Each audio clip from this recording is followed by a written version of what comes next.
বন্ধুরা আপনারা জানেন কি যে নভেম্বর মাসে 12 তারিখ থেকে ভোটার কার্ডের কাজ শুরু হয়েছে। সরকারি বেসরকারিভাবে অনলাইন অফলাইন দুটো প্রক্রিয়ায় কাজ শুরু হয়েছে। যাদের নতুন ভোটার কার্ড কিংবা আপডেট কারেকশান শিফটিং সমস্ত কাজ কিন্তু অনলাইন অফলাইন হয়েছে। তো আজকের এই ভিডিওর মাধ্যমে আমি দেখে দেবো আপনারা অনলাইনে কিভাবে বিবাহিত মহিলাদের কিংবা বিধবা মহিলাদের ভোটার কার্ড কিংবা ডিভোর্সি মহিলাদের ভোটার কার্ড কীভাবে শিফটিং করবেন। বারবার বলছি আপনারা কেয়ারফুলি শুনুন। শিফটিং এবং কারেকশান দুটো একই নয়, গুলিয়ে ফেলবেন না। তো এই জায়গায় অনেক মানুষ কিন্তু ভুল করে ফেলে, শিফটিং এবং কারেকশান দুটোটা গুলিয়ে ফেলে কোথাও। চলুন আজকের ভিডিওর মাধ্যমে দেখে দেবো অনলাইনে আপনারা কীভাবে বিবাহিত বা বিধবা মহিলাদের ভোটার কার্ড শিফটিং কীভাবে করবেন। চলুন শুরু থেকে প্রথম থেকে আপনারা ভিডিওটা দেখতে থাকুন শেষ পর্যন্ত, সহজে আপনাদেরকে বুঝিয়ে দিচ্ছি। সর্বপ্রথম ভোটার সার্ভিস পোর্টালে আপনারা চলে আসবেন, লগ ইন করে নেবেন। ইউজার আইডি পাসওয়ার্ড কীভাবে ক্রিয়েট করতে সেটা বলতে হবে না। তারপরে আপনারা সরাসরি চলে আসবেন 8 নম্বর ফর্মটা আপনারা দেখতে পাচ্ছেন, এর উপরে আপনারা ক্লিক করে নেবেন এবং ইউজার আইডি পাসওয়ার্ড তৈরি করার হলে ভিডিও আছে আপনারা দেখে নেবেন। তো এখানে আপনার সেলফ হলে সেলফ দেবেন, আদার্স হলে আদার্স দিয়ে দেবেন, দিয়ে যার কাজটা করবেন তার ভোটার নাম্বার দিয়ে দেবেন। সেই ভোটার কার্ড সমস্ত ডিটেলস চলে আসবে পার্ট নাম্বার এবং সিরিয়াল নাম্বারও চলে আসবে। জাস্ট শিফটিং অফ রেফারেন্স এর উপরে ক্লিক করবেন। ক্লিক করার পর প্রথম অপশনটা দেখতে পাচ্ছেন উইথিন অ্যাসেম্বলি কনস্টিটিউয়েন্সি, অর্থাৎ আপনি যে বিধানসভার আন্ডারে আছে সেই বিধানসভা আন্ডারে শিফটিং করে এর উপরে ক্লিক করবেন, ওকে অপশানে ক্লিক করবেন। এখানে ওকে আপনি ক্লিক করার পরে দেখতে পাচ্ছেন একদম যে আগের যা ডিটেলস এখানে নতুন বিধানসভা চাইবে না। যদি আপনারা বিধানসভা চেঞ্জ করেন সেক্ষেত্রে কী করতে হবে, এই অপশানে ক্লিক করে দেবেন। ক্লিক করার পরে ওকে অপশানে ক্লিক করে দেওয়ার পরে তখন কিন্তু নতুন বিধানসভা এখানে চাইবে। তো সর্বপ্রথম স্টেটটা আপনি এখানে সিলেক্ট করে নেবেন। সিলেক্ট করে নেওয়ার পরে ডিস্ট্রিক্টটা সিলেক্ট করে নেবেন এবং সিলেক্ট করে নেওয়ার পর কিন্তু বিধানসভা এখানে চাইবে, কারণ যদি আপনি একই জেলার অন্য বিধানসভার আন্ডার হয় সেক্ষেত্রে কিন্তু দ্বিতীয়টা অপশানটাই চুজ করতে হবে। তো এখানে আপনার বিধানসভাটা আপনাদের চুজ করে নেবেন। যেহেতু আমার ক্ষেত্রে বিধানসভা আলাদা হচ্ছে তাই আমার কিন্তু দ্বিতীয় অপশানটা চুজ করতে হচ্ছে। বিধানসভা আমি চুজ করে নেব। চুজ করে নিয়ে আপনারা স্ক্রল ডাউন করে আপনারা নিচে চলে আসবেন। চলে আসার পর জাস্ট নেক্সট অপশানে ক্লিক করে দেবেন। ক্লিক করে দেওয়ার পরে ভোটার ডিটেলস চলে আসছে, নাম চলে আসছে। জাস্ট এখানে আধার নাম্বারটা আপনারা দিয়ে দেবেন। আধার নাম্বারটা দিয়ে দেওয়ার পরে মোবাইল নাম্বার, মেল আইডি আপনারা দিতে পারেন, নাও দিতে পারেন। তো মোবাইল নাম্বারটা আপনারা মাস্ট দেবেন, আপনাদেরকে বারবার বলে দিচ্ছি। মোবাইল নাম্বারটাতে যদি মোবাইল নাম্বারটা ক্যান্ডিডেটের নিচে হয় সেক্ষেত্রে সেলফে ক্লিক করবে, আদারওয়াইজ যদি পরিবারের কারো হয় তাহলে দ্বিতীয় অপশানে আপনারা ক্লিক করবেন।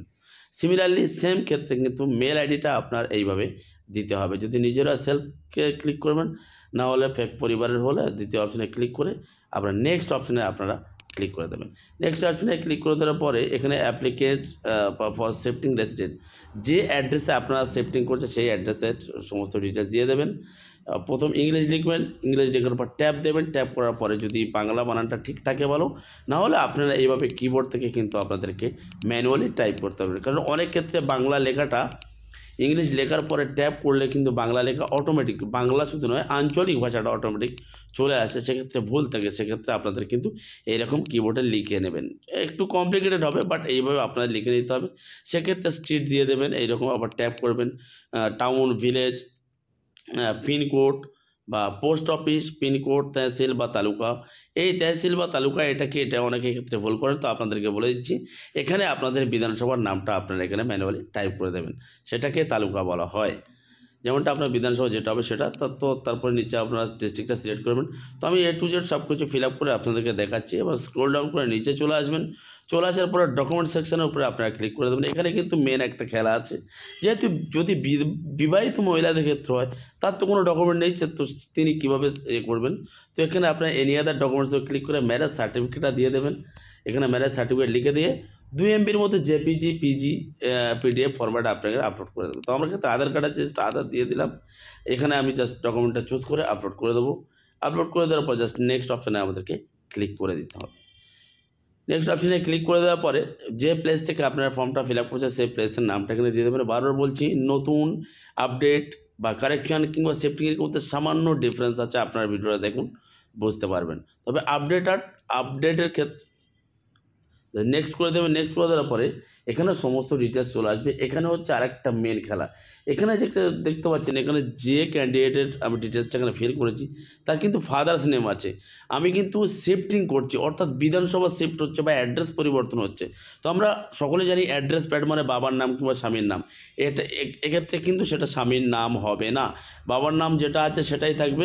সেক্ষেত্রে আপনাদের আবার এইটা আপডেট শিফটিং হয়ে যাওয়ার পরে দ্বিতীয়বার আবার কিন্তু আমাদেরকে আপডেট বা কারেকশন করতে হবে। তো চলুন এবার ক্যাপচার কোডটা আমি এখানে দিয়ে দেবো। দিয়ে দেওয়ার পরে প্রিভিউ অ্যাড সাবমিট এই অপশানে আমাদেরকে ক্লিক করতে হবে। তো প্রিভিউ অ্যান্ড সাবমিট অপশানে ক্লিক করে দেওয়ার পরে কিন্তু ফর্মটা আপনাদের সামনে ওপেন হবে। তো আবার আপনাদেরকে বলে দিচ্ছি, শিফটিং করার পর আপনারা কারেকশন করবেন, স্বামীর নামটা বসিয়ে দেবেন, বাবার নাম কেটে। একসঙ্গে দুটো কাজ হবে না। তো প্রিভিউ সাবমিট করার পরে আপনাদের ফর্মটা সামনে এরকম ওপেন হবে। আপনারা জাস্ট এই অ্যাপ্লিকেন্ট শিফটিং অফ রেসিডেন্ট এইটা ভালো করে দেখে নেবেন। আপনারা পোস্ট অফিস, গ্রাম, পিনকোড, থানা যাবতীয় ঠিকঠাক দিয়েছেন কিনা এখানে আপনারা মিলিয়ে দেখে নেবেন। দিয়ে দেওয়ার পর স্ক্রল ডাউন করে নিচে চলে আসবেন। যদি ভুলভ্রান্তি হয়ে থাকে তো কিপ এডিটিং একটা অপশানে আপনারা দেখতে পাচ্ছেন, কিপ এডিটিং অপশানে ক্লিক করে দেবেন। ক্লিক করে আবার এডিট করে নিতে পারবেন। তো আমার ক্ষেত্রে যেহেতু ঠিক আছে, আপনাদের কিছু ঠিকঠাক থাকলে সাবমিট বাটনের উপরে আপনারা ক্লিক করে দেবেন। আবার কিন্তু কনফার্মেশন চাইছে যে আপনি কি ফর্মটা সাবমিট করতে চান, তো ইয়েস করে দেবেন। ইয়েস করে দেওয়ার পরে একটা রেফারেন্স নাম্বার দেখতে পাচ্ছেন আপনাদের এখানে কিন্তু শো হয়েছে। এবার এই রেফারেন্স নাম্বারটা আপনারা নোট করে নেবেন কিংবা কপি করে নেবেন। তো চলুন আমি কপি করে নিই। তো তার আগে আমি আপনাদেরকে ডাউনলোড অ্যাকনোলেজমেন্ট দেখতে পাচ্ছেন, এর উপরে ক্লিক করে আপনারা অ্যাকনোলেজমেন্টটা ডাউনলোড করে নেবেন। ডাউনলোড করে নেওয়ার পরে আপনারা জাস্ট ওপেন করে আপনারা সেভ করে নিতে পারেন কিংবা প্রিন্ট আউট করে নিতে পারেন।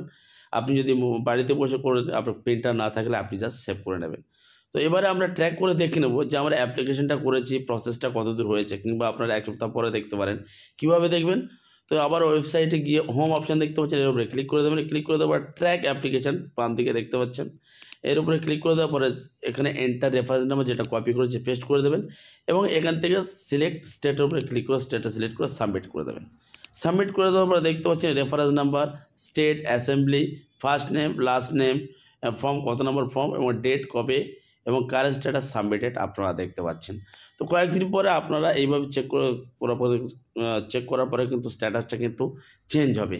যেমন একটা সাবমিটেড হয়েছে, তারপরে বিএলও অ্যাপয়েন্টমেন্ট হবে, বিএলও অ্যাপয়েন্টেড হবে, তারপরে অ্যাপ্রুভড হবে, অবশেষে কিন্তু জেনারেট হয়ে যাবে, সেই মেসেজটা আপনাদের সামনে চলে আসবে। তো ভিডিওটা ভালো লাগলে প্লিজ একটা লাইক করে দেবেন। বুঝতে যদি অসুবিধা অবশ্যই কমেন্ট করুন, আমরা গাইড করার চেষ্টা করব আপনাদের ঠিক কোথায় কোথায় প্রবলেম হয়েছে ফিল আপ করার ক্ষেত্রে। কমেন্ট করবেন, গাইড করার চেষ্টা করব। তো এই ধরনের প্রতিনিয়ত লেটেস্ট আপডেট পেতে আমার চ্যানেলটা সাবস্ক্রাইব করে পাশে থাকা বেল আইকনটি অন করে রাখবেন। দেখা হচ্ছে পরের ভিডিওতে। ভালো থাকবেন, সুস্থ থাকবেন। ধন্যবাদ।